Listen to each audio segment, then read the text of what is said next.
네, 안녕하세요. 어제도 말씀드렸지만 세상이 참 많이 변해가고 있죠. 몇 년 전까지만 해도 이제 중국이 세계의 공장이 됐고, 중국 공산당 일당 지배하에서 이제 인공지능, 사물 인터넷, 반도체 이런 거 하고 중국도 발전하면서 중국의 소비 시장도 자꾸 크니까 결국은 소비 시장의 힘이 세계 경제의 힘인데, 미국이 굉장히 크다가 30% 이상 차지하고 있다가 중국이 소비 시장이 거대해지면서 이제 중국 경제가 미국 경제를 위협할 만한 수준까지 올라오는 것 같았죠. 그랬는데 이제 미국 중국 간에 어떤 갈등이 생기고, 어떻게 보면 미국 고립주의로 나가는 것 같더니 다시 이제 전 세계에 중국하고 러시아하고 이런 이제 기본 축들이 좀 틀어지면서 음, 지금 다시 이제 달러 중심으로 가고 있는 거죠. 그렇지만 미국이 달러 중심만으로는 세계 경제를 이끌어 나갈 수 없다라는 것을 너무나 잘 알고, 달러는 정말 자기 중심적인 통화죠. 거기서 이제 예전에는 증권 갖고 그렇게 이중화폐 구조로 가면서 달러를 유지해 왔었는데, 그게 또 이제 2008년도에 뻑이 나면서 이제 많이 헤맸죠. 많이 헤매다가 지금 트럼프 2기 정권에 들어오면서 이제 가닥을 잡아가고 있는 것 같아요. 그런데 제가 이제 계속 지켜보면서 파이코인은 미국 기업임에도 불구하고 계속 유럽 쪽에서 거래소라든지 무슨 그다음에 뱅크샷 온램프 이런 게 전부 유럽 쪽에서 미카 대표적인 게 미카죠. 이렇게 가더라 말이죠. 야, 그래서 유럽에 이게 뭐가 있나 그랬더니 어, 유럽이 역시 묵은 부자들 나라죠. 거기가 정말 뭐가 있더라고요. 정말로. 그래서 이게 파이코인이 지금 조심스럽게 패를 하나씩 까고 있지만 유럽에다가 포커스를 두고 있는 게 이유가 있구나. 이제 이렇게 봤어요. 쉽게 설명드리면 이래요. KYB 같은 거를 해봐도 이게 온램프 머니, 인도하고 네덜란드, 온램퍼, 이런 엘뱅크, 뱅크샤, 다 이런 유럽과 굉장히 관련된 대표적인 게 미카고요. 이렇게 움직이고 있어요. 근데 이거 역사를 한번 보게 되면 미국의 자기중심적인 통화의 역사를 한번 보게 되면 1980년도에 일본이 세계 경제에 차지하는 비중이 이제 굉장히 높아졌죠. 그래서 일본이 이제 하다가 그 플라자 합의로서 이때 일본만 잘못된 게 아니라 세계 GDP 5개 국가, 그때는 서독이었죠. 서독, 프랑스, 영국, 일본을 불러 모아가지고 여기서 이제 다 화폐 가격을 평가 절상했죠. 그랬는데 유럽 국가들은 독일은 일본보다 더 했어요. 그랬는데 일본은 여기서 이제 장기 침체에 들어갔고, 독일은 이렇게 됐는데 어, 통일을 하면서 다 이제 버텼죠. 그래서 이게 미국 달러의 위협이 되면은 한 번씩 걷어차죠. 그게 이제 프라자 합의였고, 거기서 이제 일본 경제를 무너뜨렸죠. 한번 무너뜨려서 야, 까불면 죽는다. 파포 이거 한번 보여줬죠.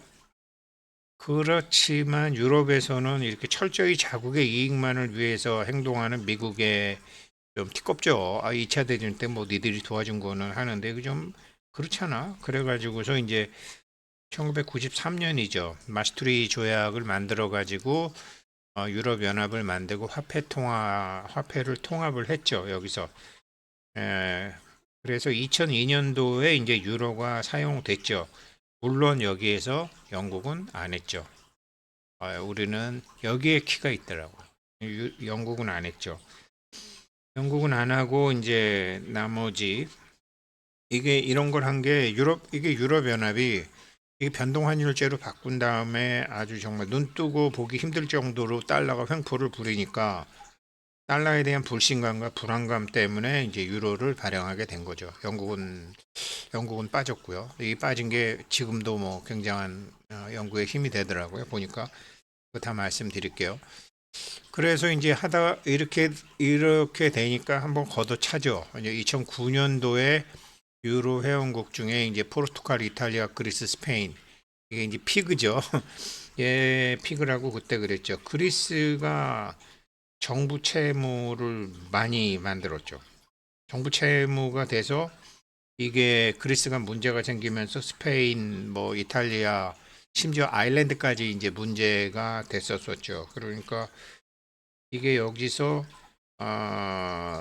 각국 정부, 유럽의 각국 정부는 금융 주권을 잃었잖아요. 그냥 재정적인 권한만 가지게 되고 유럽 중앙은행에서 금리 결정하고 외환시장 개입 같은 금융 정책을 이제 유럽 중앙은행에서 다 했으니까 이런 변방 나라들은 좀 짜증이 났었었죠. 이렇게 미국이 한번 2009년도에 이게 소브린 사태죠. 소브린 사태를 뻥 한번 걷어찼죠. 2009년도에 2008년도에 미국이 서프라임 모기지 사건을 휘청할 때 아, 유럽 쪽에서 이렇게 좀 배신 때리는 어떻게 보면은 이제 그러다가 걸렸죠. 걸리고 나 그때 한 게 비트코인이 이제 그리스의 키프로스에서 막 탈출을 했죠. 세금 회피용으로 키프로스에서 비트코인 열풍이 불었죠. 이게 비트코인이 2008년도에 나와서 이게 세상에 알려지게 된 계기였고 지금도 베네수엘라에서 갖고 있던 테더 같은 거는 다 걸리는데 비트코인처럼 같은 거는 안 걸리죠. 또 요번에 뭐 베네수엘라에서 다른 암호화폐는 안 됐지만 파이코인으로는 됐다. 그리고 이란도 공식적으로는 안 되고 있지만 그 이렇게 비공식적으로 하고 파이코인으로는 결제가 됐다. 이런 뉴스도 있더라고요. 달러 기준이니까 이란 정부에서 달러 7달러씩 줬지만 이게 7달러 이렇지만 뭐 리아라가 폭락이 돼서 뭐 계란 10,000개를 살 수 있는 돈이라고 하죠. 그렇게 이제 화폐가 막 엉망이 돼버렸죠, 이란이. 그래서 이런 상황이 계속 있었단 말이죠. 그러니까 여기서 그러고 난 다음에 중국이 이제 틈을 보기 시작한 거죠. 우리도 한번 이러면서 이제 나섰죠. 중국도 이렇게 나서는데 이제 중국이 또 다시 이제 찌그러지기 시작하는 거죠. 뭐 이상한 거 하려고 그러다가 잘 안 되고 있는 거죠. 이럴 때 트럼프 대통령이 나와서 암호화폐 3법을 내놓은 거죠. 그래서 지금 미국이 자기중심적인 통화를 이렇게 계속 가져갈 수는 없고 화폐의 이중 구조로 가야 되는데 이중 구조로 가려는데 증권은 안 되겠고 더구나 이제 그 클라이오리티 법안 이게 증권이냐 상품이냐 암호화폐에 대한 거는 인정은 했는데 이게 증권이냐 상품이냐 가름막 하는 게 올해 정해지고 그래서 증권이 되면 또 이제 달러와 어떤 이중 구조로 가게 되는 거죠. 그렇게 미국이 이제 이 달러 패권을 계속 유지해 왔는데, 이런 와중에서 이런 역사를 한번 쭉 보니까, 파이코인이 왜 유럽에 이렇게 했나 보니까, 제가 외환 거래 규모를 봤어요. 외환 거래 퍼센테이지는 좀 잘못된 것 같은데, 역시 국제 간에 왔다 갔다 하는 돈은 달러가 제일 많더라고요. 달러가 제일 많고, 그 다음에 유로, 그 다음에 엔화, 그 다음에 파운드화. 이렇게 이제 유로화는 위안화는 8% 정도 되니까 뭐 그 밑에 다섯 번째로 아마 있을 거예요. 근데 역시 이제 달러가 압도적으로 많더라고요. 달러가 압도적으로 많은데 이것까진 당연하잖아요. 근데 제가 이 영상 만들기 전까진 몰랐던 게 이게 금융시장을 보니까 런던 금융시장에서 거래되는 게 압도적으로 많더라고요. 그러니까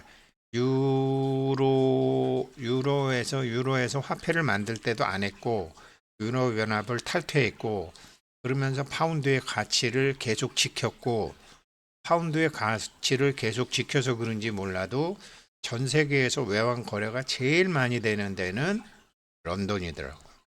국제금융의 중심이더라고요. 프로테지도 미국의 거진 2배더라고요. 영국이 38%. 런던 금융시장에서 세계의 돈이 38%가 움직이고 미국은 19%밖에 안 되고 싱가포르, 홍콩 뭐 이렇게 되고 도쿄는 이거보다도 더 작고 한국보다는 크겠죠.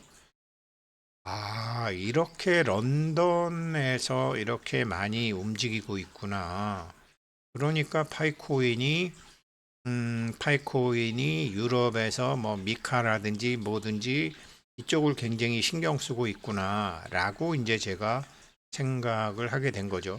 계속적으로 이 금융에 있어서는 런던이 뭐 막대하게 있더라고요.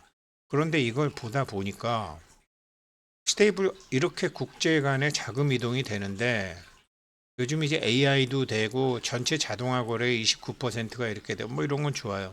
미국과 유럽 간의 국경 간의 결제의 14%가 스테이블 코인이더라고요. 스테이블 코인은 다 US 달러와 연동이 돼 있기 때문에 뭐 다 추적이 가능하죠. 그런데 제가 이거를 보고 이거 놀랬는데 외환 거래를 하는데 핸드폰을 갖고 있는 사람 1,500만 명이 소매 거래자 핸드폰을 갖고 있는 1,500만 명 소매 거래자가 하루에 1조 8천억 달러를 거래를 한대요. 와, 소매 거래자 1,500만 명이 1조 8천억 달러? 와, 파이코인이 이거 본 거구나. 핸드폰을 든 1,500만 명이 하루에 1억 8천만 달러? 1억 8천만 달러면요. 비트코인 시가총액하고 거진 비슷하거든요. 그러니까 파이코인은 지금 뭐 1,000억 개고 뭐 시가총액이 얼마고 이렇게 볼 게 아니라는 거죠. 파이코인은 꿈이 1,000만 명이 핸드폰으로 소매 거래를 하겠다라는 게 꿈이잖아요. 이게 1억 8천만 달러만 되겠어요? 거진 100배면 지금 비트코인 시가총액의 거진 100배를 할 수도 있다라는 소린데, 아, 이게, 그런데 이제 이런 파이코인은 그래서 이제 생태계에 굉장히 정성을 들이고 하고 있잖아요. 지금 KYC 통과된 사람들이 1,500만 명이니까 KYC 통과된 사람들이 1,750만 명이니까 물론 이 사람들이 다 소매 거래하는 사람은 아니지만 매일 비트코인 시가총액만큼 거래를 할 수도 있다라는 거죠. 파이로 하면 되겠네라고 했을 때 엄청난 거더라고요. 이게 그래서 이 생태계를 불투명한 보수로 만든 암호화폐가 아니라 실명화된 개인으로 이렇게 하겠다라는 거죠. 그래서 야, 이게 런던이 전 세계 외환 거래의 40% 정도라는 것도 사실은 잘 몰랐고, 아, 소매 거래 금액도 이렇게 많구나. 그래서 이제 하루에 거래되는 비트코인 금액이 얼마인가요? 라고 어떤 분이 뭐 예전에 물어본 적도 있더라고요. 지금 거 찾으려니까 좀 그냥 대충 한 300억 달러에서 400억 달러 되더라고요.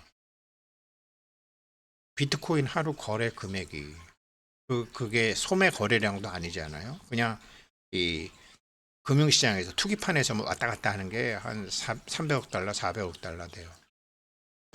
파이코인은 그걸 보는 게 아니라 이걸 10조 달러, 100조 달러를 보는 거예요. 소매 거래를. 이렇구나. 이래서 파이가 다른 데랑 가격하는 것도 다르고 다 다르고. 이게 비트코인이 지금 뭐 시가총액이 1조 8천억 달러잖아요. 이렇게 보이잖아요. 그러니까 비트코인 지금 9만 1,000불인데 비트코인 시가총액 1조 8천억 달러만큼 매일매일 1,500만 명이 지금도 외환 거래를 하고 있다라는 거. 이거를 230개국 10억 명 목표로 하고 지금 파이는 이거를 준비하고 있으니까 감으로는 알았어요. 이 외환거래, 국제간의 외환거래를 봐야 된다. 그래야지 파이의 규모나 가격 예측을 할 수 있다라는 생각은 했어요. 그런데 정말로 이렇게 가고 있는 것 같아요. 런던이 이렇고요. 그리고 여러 가지로 이게 이제 글로벌 외환 거래를 보니까 제일 많은 게 이제 통화, 수합, 그다음에 뭐 선물, 옵션 이렇게 있더라고요. 여기서 제가 이제 암호화폐 부분도 본 것이고 이게 이게 이렇게 이제 외환 거래가 되는 것이 다 달라지게 되면 파이에 1,000억 개 부족하죠. 1,000억 개 부족할 수 규모가 커지죠. 그래서 뭐 앞으로 외환 거래 규모가 막 그렇게 폭발적으로 늘어나는 건 아니고 지금이 2025년이고 2034년까지 예측한 거를 보니까 그냥 지금보다 한 90%약 2배 가까이 늘어나는 거로 봤더라고요. 2배 가까이 늘어나면 나도 얼마예요? 예를 들어서 지금 1,500만 명이 1조 8천억 달러인데 그냥 뭐 한 4조 달러, 5조 달러 되는 거죠. 그렇죠? 외환거래 하는 사람도 늘어날 거고. 모바일로 이 시장을 얘네들이 보고 있나 보다라고 이제 제가 생각을 한 거죠. 이런 예측이 맞지는 않지만 이거보다 제가 보면 더 될 것 같지만 이렇게 그냥 여기는 한 2배 정도 10년 사이에 2배 정도 늘어나는 거로 봤더라고요. 또 거기다가 이제 중국이라든지 이런데 이제 점유율 높이려고 이렇게 막 쫓아오는데 언젠가는 이제 다 지금 중국이라든지 브라질이라든지 이런 데도 이제 지금 빈부격차가 뭐 너무 심하긴 하지만 브라질이나 러시아나 중국이나 이런 데가 심하긴 하지만 그런데도 이제 규모 인간 수도 많고 인도도 그렇고 그런 나라들에서도 소매 결제하는 사람들이 많아지게 되면 파이코인 같은 거를 더 많이 사용하게 되는 거죠.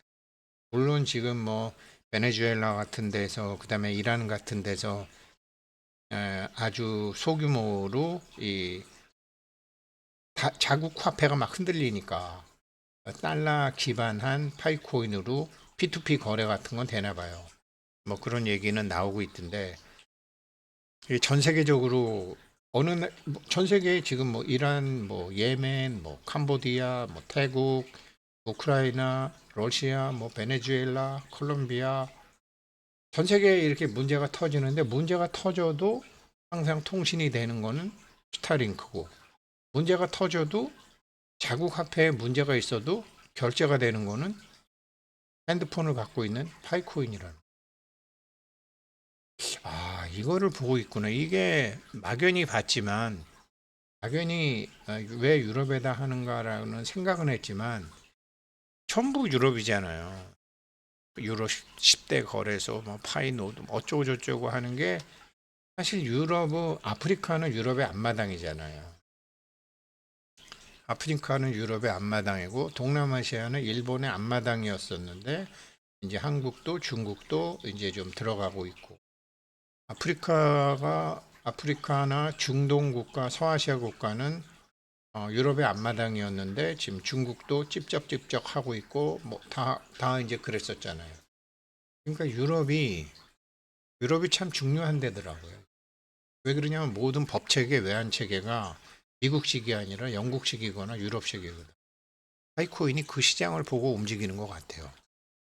그래서 제가 외환거래 비중, 모바일 사용하는 소매 거래자, 소매 거래량, 거래 금액 이거 보고서 아 이게 어차피 미국이 자기중심적인 통화를 계속 가져갈 수는 없고 이중화폐 구조로 가야 되는데 이중화폐가 예전엔 증권이었는데 지금은 그게 암호화폐로 좀 축을 옮기는 것 같다. 그러면 어떤 암호화폐일까? 파이코인 아주 가능성이 높은 그 대안이 될 수 있다. 거기다가 꼭 미국뿐만이 아니라 유럽도 이렇게 좋아하는. 이러면 정말 3,000불 가죠. 감사합니다.